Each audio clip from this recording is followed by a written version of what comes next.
Hi viewers, welcome to Andhraprabha. నేను శిశిర. ఎప్పుడెప్పుడా అని ఎదురు చూస్తున్న ట్రైలర్ నిన్న రిలీజ్ అయింది, గేమ్ చేంజర్ ట్రైలర్. సో ఆ ట్రైలర్లో చాలా విషయాలు ఉన్నాయి. అందరికీ సినిమా మీద భారీ అంచనాలు కూడా పెంచేసింది ట్రైలర్. సో ఆ సినిమా గురించి, సినిమా ఎలా ఉండబోతోంది, ట్రైలర్కి ఇంత మంచి రెస్పాన్స్ వస్తే సినిమా అంటే ఒక రికార్డు బద్దలు కొట్టనుందా, చాలా మందికి చాలా అంటే సినిమా మీద అంచనాలు ఉన్నాయి. సో ఆ విషయాలని మనం అడిగి తెలుసుకుందాం. సో మనతో పాటు ఉన్నారు senior journalist and political analysist Kiran Polidas గారు. సో ఆయనతో మాట్లాడదాం. నమస్కారం సార్. నమస్తే శిశిర.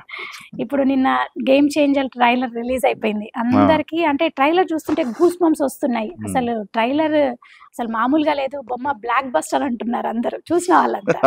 సో అసలు సినిమా ఎలా ఉండబోతుంది, అంటే పుష్ప 2 రికార్డు బద్దలు కొట్టనుందా సినిమా? ట్రైలర్ ఎలా ఉంది అంటే 2 నిమిషాల 40 సెకండ్ల పాటు ట్రైలర్. అంతకుముందు టీజర్ వచ్చింది, పాటలు వచ్చినాయి, ఏది కూడా స్థాయికి తగ్గట్లేదన్న ఒక అసంతృప్తి. మెగా అభిమానులందరిలో లోపల, బయటికి ఎవరు చెప్పుకోలేకపోతున్నారు. లోపల ఎక్కడో ఒక బాధ, ఇది శంకర్ మళ్ళీ కాల్ చేస్తాడు ఈ సినిమాని, భారతీయ 2 వచ్చింది, అది పోయింది, ఏం చేస్తాడు, అందరికి టెన్షన్. ఇక్కడ ప్లస్సులు 2, రామ్ చరణ్, దిల్ రాజు, ఇద్దరు ప్లస్సులు. దిల్ రాజు మామూలుగా సినిమా ఒప్పుకోడు. ఆయన సినిమా చేస్తున్నాడు అంటే దాంట్లో ఏదో స్పెషాలిటీ ఉంటేనే చేస్తాడు. ఖచ్చితంగా సంథింగ్ స్పెషల్ ఉంటది. ఆయన ఒక సంక్రాంతి రాజు. సంక్రాంతికి సినిమాలు రిలీజ్ చేస్తూ ఉంటాడు. లాస్ట్ టైం ప్రతి సంక్రాంతికి ఏదో సినిమా రిలీజ్ చేస్తాడు, హిట్ కొడతాడు. ఆయన మీద నమ్మకం. గ్లోబల్ స్టార్ రామ్ చరణ్, ఆయన పెర్ఫార్మెన్స్ మీద నమ్మకం. డెఫినెట్ గా రామ్ చరణ్ ఇంకొక లెవెల్కి తీసుకెళ్తాడు. కానీ శంకరే ఒక మైనస్ అయిపోయాడు అనుకోండి. కానీ ట్రైలర్ వచ్చిన తర్వాత మాత్రం లేదబ్బాయ్, మళ్ళీ పాత శంకర్ వచ్చేసాడు అనిపిస్తుంది. ఒకే ఒక్కడు జెంటిల్మెన్, భారతీయుడు, ఈ సినిమాల్లో ఆ స్ట్రెచ్ లో కనపడిన శంకర్ మళ్ళీ కనపడ్డాడు. సో పాటలు కొంత నిరాశపరిచిన మాట వాస్తవం, కానీ పాటల విజువలైజేషను అద్భుతంగా కనపడుతోంది. అసలుకి 2 కళ్ళు చాలవేమో అన్నంతగా ఎంత కలర్ఫుల్ గా ఉంది. ఒక పాటలో అయితే 3D set, original 3D set వేస్తాడు. చూడటానికి 3D లాగా కనపడుతుంది, కానీ 3D కాదు, మామూలు 3Dలో ఎఫెక్ట్ చేస్తారు కాదండి, ఒరిజినల్ సెట్ అది. సో ఆ 3D సెట్ అయితేనేమి, ఆ తర్వాత ఒక పాటలో 1,00,000 బల్బులు వాడారంట, 1,00,000 లైట్లు. ఇవి 96 కోట్లు కేవలం పాటల కోసం ఖర్చు పెట్టాడు. బేసిక్ గా శంకర్ గారు అంటేనే సాంగ్స్ మీద ఎక్స్పెక్టేషన్స్ ఉంటాయి. రిచికి అమ్మ మొగుళ్ళ ఉన్నాయి సాంగ్స్. సో అది హై ఎక్స్పెక్టేషన్స్ అమ్మ. సాంగ్స్ చూడ్డానికి ఈ ట్రైలర్ లో సాంగ్స్, విజువల్స్ కొన్ని చూస్తే ఎప్పుడెప్పుడు సాంగ్స్ చూద్దామా అనిపించేలాగా ఉన్నాయి. అది పక్కన పెడితే ఫస్ట్ డైలాగ్ తోనే అసలుకి పీక్స్కి వెళ్ళిపోయింది ట్రైలర్. ఒక్క ముద్ద చాలు నాకు, ఆ ఒక్క ముద్ద ఇవ్వండి అంటే, ఆ ఒక్క ముద్ద అనే అంశాన్ని నాయక్ సినిమాలో చాక్లెట్ ఇచ్చి పంపిస్తాడు. రౌడీలందరికీ మీతో మాట్లాడాలని పిలిచి అందరికి చాక్లెట్, ఏమి ఇచ్చారంటే చాక్లెట్ ఇచ్చాడంటే వాళ్ళ ఆస్తులను రాయించుకుంటాడు కదా. అట్లాంటి సీన్ మళ్ళీ నాకు గుర్తొచ్చింది. రే కలెక్టర్ గారికి ఒక్క ముద్ద కావాలంటారా, ఇచ్చేస్తే పోలా అంటే ఆ సన్నివేశం గుర్తొచ్చింది అక్కడ. అసలుకి రామ్ చరణ్ అట్టయ్యారు అంటే, ఆయన ఐఏఎస్ ఆఫీసర్ అంటే బహుశా ఇప్పుడుండే ఐఏఎస్ ఆఫీసర్లు కూడా నిజంగా రామ్ చరణ్ లాగా మనం డ్రెస్సింగ్ అన్ని మెయింటైన్ చేయాలరా బాబు, నిజంగా ఐఏఎస్ అంటే అట్లా ఉండాలిరా అనిపించేంతగా, ఆయన రైతు అంటే అలానే ఉండాలి అనిపించేంతగా, కాలేజ్ స్టూడెంట్ అంటే అట్లా ఉంటే బాగుంటుంది అనిపించేంతగా, ఐపీఎస్ ఆఫీసర్ అంటే అద్భుతంగా. ఇక్కడ 4 రకాల షేడ్స్ కనపడుతున్నాయి రామ్ చరణ్లో. ఇప్పటికి కూడా రామ్ చరణ్ ఇప్పుడు గేమ్ చేంజర్ ట్రైలర్ రిలీజ్ అయిన తర్వాత ఎంతో కొంత ప్రెడిక్ట్ చేయొచ్చేమో అనుకున్నా.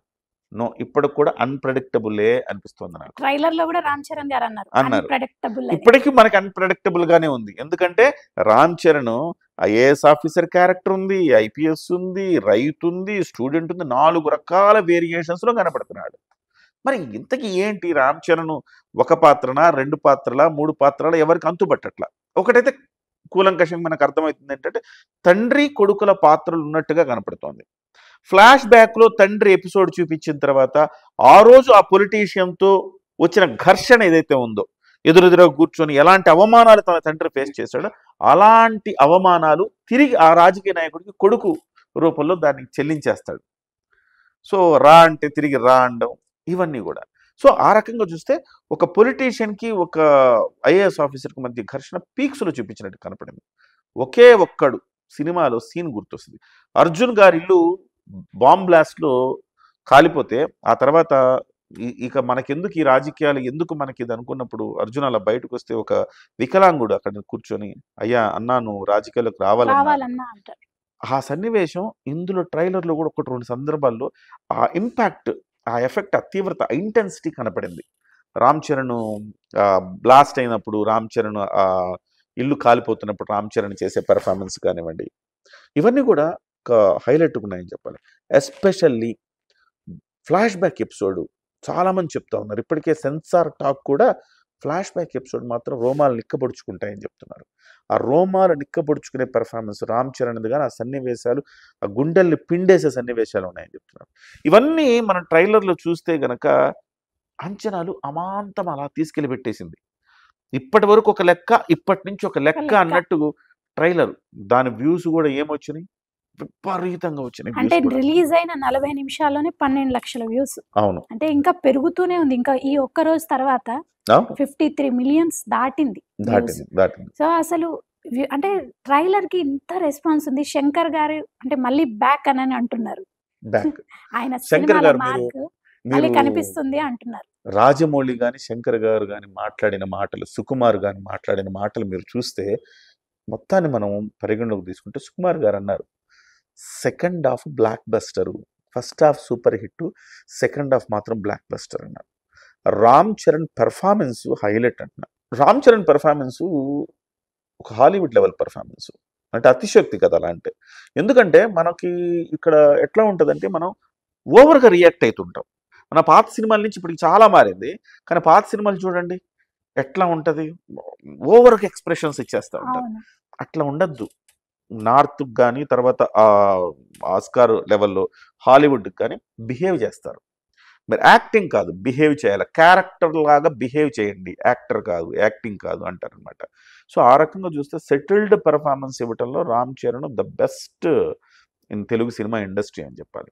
సో కాబట్టి రామ్ చరణ్ ఆ భావోద్వేగ సన్నివేశాలు కానివ్వండి, మిగతా కొన్ని సన్నివేశాల్లో, పోరాట పటిమ సన్నివేశాల్లో కానీ అద్భుతంగా వచ్చినాయి. ఎస్పెషల్లీ ఫైనల్గా మనం చెప్పుకోవాల్సింది ఏంటి ట్రైలర్లో అంటే, హెలికాప్టర్ నుంచి పంచి కట్టుకుని దిగుతుంటాడు కదా కత్తి పట్టుకొని, అవును. అది గూస్ బంప్స్ తెప్పిస్తుంది ప్రేక్షకులకి. అక్కడ ప్రేక్షకులు కేరింతలు కొట్టే సన్నివేశాలు బాగా కనపడుతున్నాయి. ఈ ట్రైలర్ ద్వారా మనకు అర్థమవుతుంది ఏంటంటే, మళ్ళీ మనం పాత శంకర్ని చూడబోతున్నాము. అదే అందరూ అదే అంటున్నారు. ఒక శంకరు ఒకే ఒక్కడు ఇవన్నీ కలిపి మిక్స్ చేసి కొడితే వచ్చినట్టుగా కనపడుతుంది ఈ సినిమా. అవును. డెఫినెట్గా అంచనాలు పెరిగినాయి. సో మరి ఎక్కడ దాకా వెళ్తుందో చూడాలి మనం. అంటే సినిమా పుష్ప 2 రికార్డు బద్దలు కొట్టనుందా లేదా? మీరేమంటారు? అంటే ఇందులో చాలా మనం పరిగణలోకి తీసుకోవాలి. పుష్ప 2 బద్దలు కొట్టేస్తుందా అంటే కొడుతుందని చెప్పలేం. కానీ సినిమా మాత్రం బ్లాక్ బస్టర్ అవుతుంది. మరి బ్లాక్ బస్టర్ అయినప్పుడు ఇది కూడా పాన్ ఇండియా, అది కూడా పాన్ ఇండియా, ఎందుకు బద్దలు కొట్టలేదు అని మీరు అనుకోవచ్చు. పుష్ప రికార్డులన్నీ నాకు ఫేక్ రికార్డులు అనిపిస్తాయి. నేను చాలా సందర్భాల్లో చెప్పాను, మీ ఛానల్కి అప్పటికి రాలని నేను కొన్ని ఛానల్లో కూడా చెప్పాను. పుష్ప రికార్డులు ఫేక్ రికార్డులు. 300 కోట్ల రూపాయల రెమ్యునరేషన్ ఒక హీరోకి ఇచ్చే పరిస్థితి ఉందా? లేదు. పుష్ప 1 కలెక్ట్ చేసింది ఎంత? 330 కోట్లు. ఒక సినిమా మొత్తానికి 330 కోట్లు కలెక్ట్ చేస్తే రెండో సినిమాకి 300 కోట్ల పారితోషికం ఇస్తారా ఒక హీరోకి? నమ్మశక్యంగా లేదుగా. సో ఇదేదో రికార్డు కోసం, ఈయన నెంబర్ 1 ఇండియాలో ఇంత రెమ్యునరేషన్ అని ఒక దీనికోసం, ఒక రికార్డు కోసం మాత్రమే ఆ మాటలు చెప్పినట్టు కనపడుతుంది. ఇవాళ కూడా వాళ్ళ రికార్డు ఏంటంటే, సినిమా డే 1 వాళ్ళు చెప్పింది 2000 కోట్ల కలెక్షన్లు మేము చేస్తామని చెప్పారు. వాళ్ళు ఒక లెక్క అంచనా అనుకున్నారు, ఇదో ఇలా చెప్దాం, ఇలా చెప్దాం, ఎంత వచ్చిందో పక్కన పెట్టి ఇలా చెప్దాం అనుకుని చెప్పేశారు. కాబట్టి ఆ ఫేక్ రికార్డులతో మనం పోల్చుకోకూడదు, ఫస్ట్ థింగ్. రెండవది, ఆ రోజు మీకు పుష్ప రిలీజ్ అయిన రోజు 12,000 థియేటర్లో పడింది.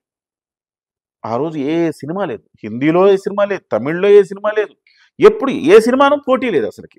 కానీ ఇవాళ అట్లా కాదు. ఇవాళ తమిళనాడులో తెలుగు తర్వాత అత్యధిక కలెక్షన్లు రాబోతున్నాయి తమిళనాడు ఈ సినిమాకి. అత్యధిక గ్రాస్ వసూలు చేసిన సినిమాగా రికార్డు సృష్టించబోతోంది తమిళనాడు నుంచి.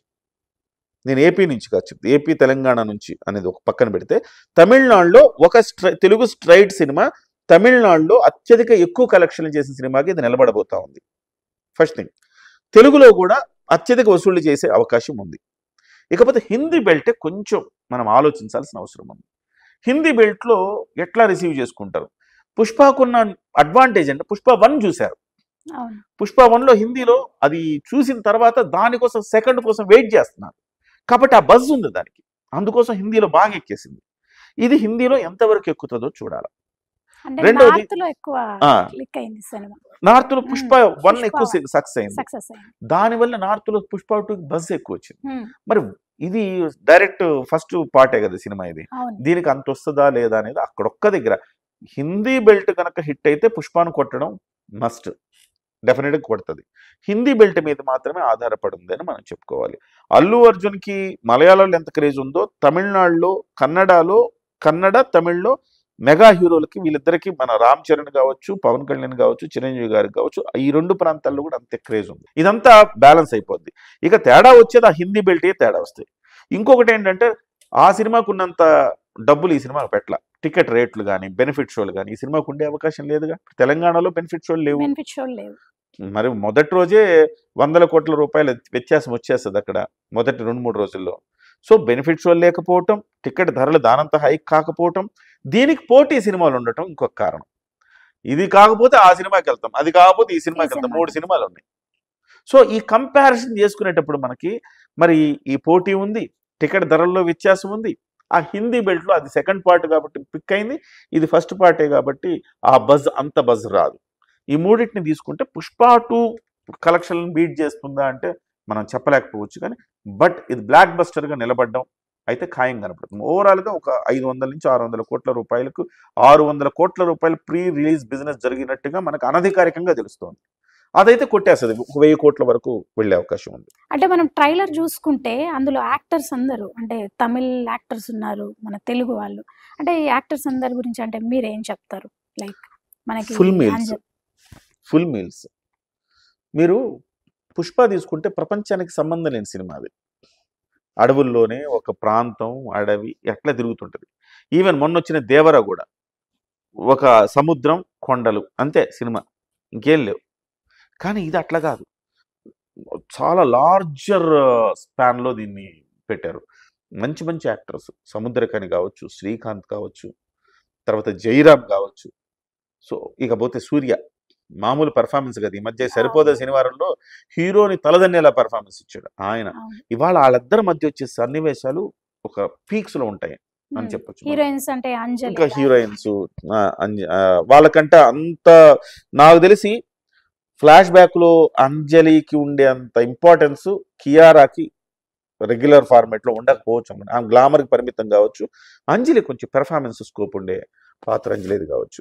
ఆ రకంగా చూస్తే మనకి డెఫినెట్ గా సినిమా పుష్పతో కంపారిజన్ అని చెప్పను కానీ బట్ అది ఒక 1000 కోట్ల సినిమా అయితే అని చెప్పుకోవచ్చు. తమిళ యాక్టర్స్ ప్లస్ తెలుగు యాక్టర్స్ ని సెలెక్ట్ చేసుకోవడానికి రీజన్ అంటే అక్కడ మార్కెట్ ఇక్కడ మార్కెట్ అంతేగా. ఇవాళ తమిళ్లో మీకు అదే చెప్పాక, తమిళ్లో హైయెస్ట్ గ్రాసరీగా నిలబడబోతా ఉంది. రీజన్ ఏంటి? దర్శకుడు శంకర్ తమిళియను, సముద్రకని తమిళియను, మరి కొంతమంది యాక్టర్లు తమిళియను, జైరాము తమిళ్ అండ్ కేరళ బెల్ట్ జైరాము, వీళ్ళందరూ ఉండటం వల్ల మీకు ఆ ఏరియాల్లో కూడా బాగా పికప్ అయ్యే అవకాశం కనబడుతుంది. మీరు ట్రైలర్ కూడా చూస్తే తెలుగు తర్వాత అత్యధికంగా చూసిన ట్రైలరు తమిళే. తమిళ్ కూడా ఇప్పటికే కోట్ల వ్యూస్ వచ్చేసినాయి. డెఫినెట్గా 1000 కోట్ల సినిమా. 1000 కోట్ల సినిమా అంటారు. థ్యాంక్ యూ సో మచ్ అండి. Right, thank you.